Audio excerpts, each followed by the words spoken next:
अस्सलाम वालेकुम नाज़रीन, आप देख रहे हैं औसाफ डिजिटल और मैं हूं शवाल शबीर। नाज़रीन, यहाँ पे आपको अहम तरीन खबर से आगाह करें कि वज़ीर तालीम सिंध सैयद गनी की ज़ेर सदारत इजलास में कहा गया है कि पहली से 8वीं जमात के तलबा को प्रमोट नहीं किया जा रहा।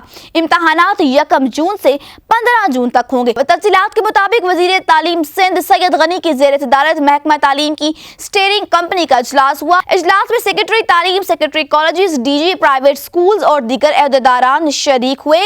इजलास में तालीमी इदारों में तातीलात के बाद नए तालीमी साल के आगाज और इम्तहानात के हवाले से हिकमत अमली समेत दीगर अमूर का जायजा लिया गया और पहली से 8वीं जमात के तलबा को अगले ग्रेड में प्रमोट करने पर गुफ्तगू हुई। इजलास में सिंध में पहली से 8वीं जमात के तलबा को प्रमोट न करने का फैसला करते हुए कहा गया कि पहली से 8वीं जमात के इम्तहानात 1 जून से 15 जून तक होंगे। इजलास में फैसला किया गया है कि नए तालीमी साल का आगाज जून से होगा और तमाम स्कूलों को बंद रखने की भी हदायत की, जबकि वज़ीर तालीम सिंध के स्कूलों को हदायत पर अमल करने के अहकामात जारी किए गए। महकमा तालीम सिंध की स्टीयरिंग कमेटी के इजलास में फैसला किया गया कि 9वीं और 10वीं जमात के इम्तहानात होंगे। याद रहे कि सिंध हुकूमत ने कोरोना वायरस के पेश नज़र तालीमी इदारों की तातीलात को 30 मई तक बढ़ाने का ऐलान करते हुए कहा था कि सिंध हुकूमत ने कोरोना की वजह से गर्मियों की तातीलात कबल इस वक्त दे दी हैं, जबकि 9वीं और 10वीं जमात के 16 मार्च से शुरू होने वाले इम्तहानात मुलतवी कर दिए गए हैं।